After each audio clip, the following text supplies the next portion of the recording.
Hello guys, I've been questioned a lot that how am I doing my hand sanding for the fullers, so I thought I'd to make a quick video for it. So the same principle applies to the actual blade, like the flat area that you work on, that you have to take your time and clean up all the vertical lines to the horizontal. You have to do the same thing with the fuller. However, you need to have a different types of tool for each section. You can't just do it with the finger because you're going to ruin your lines and everything else. So going back to the desk, over here I have a variety of tools that I made throughout the time, and it never ends the story. I love tool making in the shop. So I use like different types of blocks, and these are specifically designed for the ricasso lines when I want to do the ricasso and work in the corners. Different sizes, different G10, so I kind of like using a different types of color for it so I can have it in my mind. What am I doing? Anyway, and then I have actually a kind of like a flat surface grinder, you can call it, like rubber.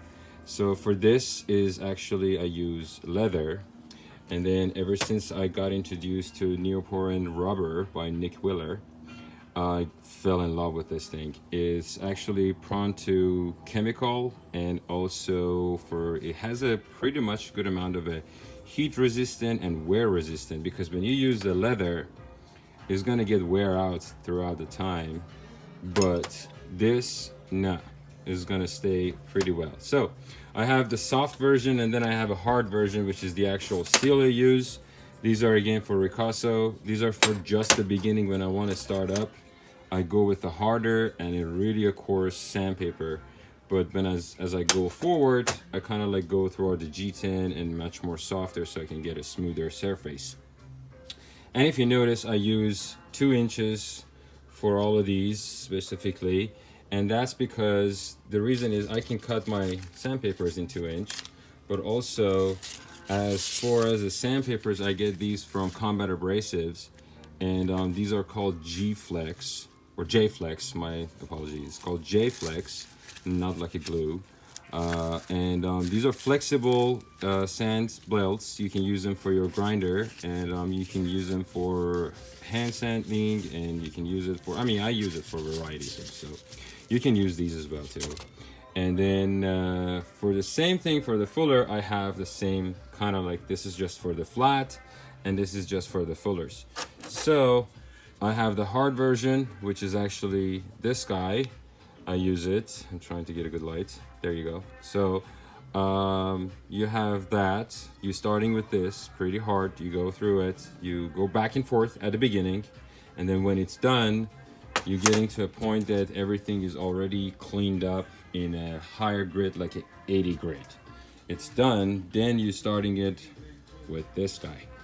So this is my actually the same fuller size as that. These are both the same size, but I put the rubber around it, so now it's pretty much, if I put it on the side of my wheel, it's pretty much same diameter. You still need to work around it. I rather to have it smaller a diameter than a big one, because I don't want to ruin my lines again.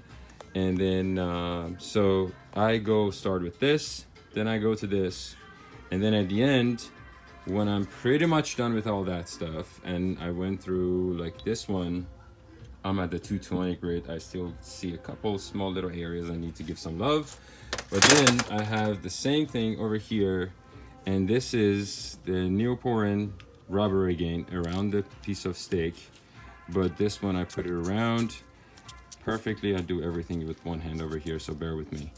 And then I go from beginning to the end, and then just one direction. I don't go back and forth anymore. When you go back and forth, that's just for the beginning to get rid of the lines. After that, you just go one direction, same as the blade as you do. And then the most important part of this process is to using a good lubricant.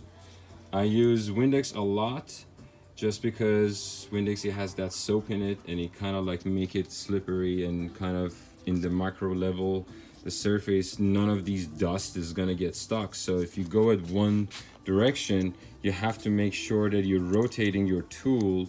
I'm trying to focus here. So you're trying to rotate your tool And the reason is, if you go with only one side, you will eventually see a big gashes inside, even though it's a small grit, but you still can see a one big line, and you're not gonna be able to get rid of that one that easy unless you just smooth out everything again and do it all over. So it's better to just rotate it. I mean, sandpaper is not worth it. I use a lot of sandpaper, and this is just a bag for one guy.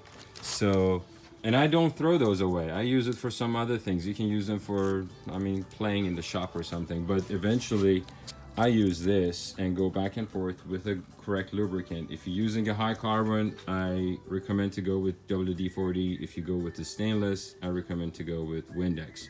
Windex is a good friend, but WD-40 doesn't cost to residue for the rust or anything.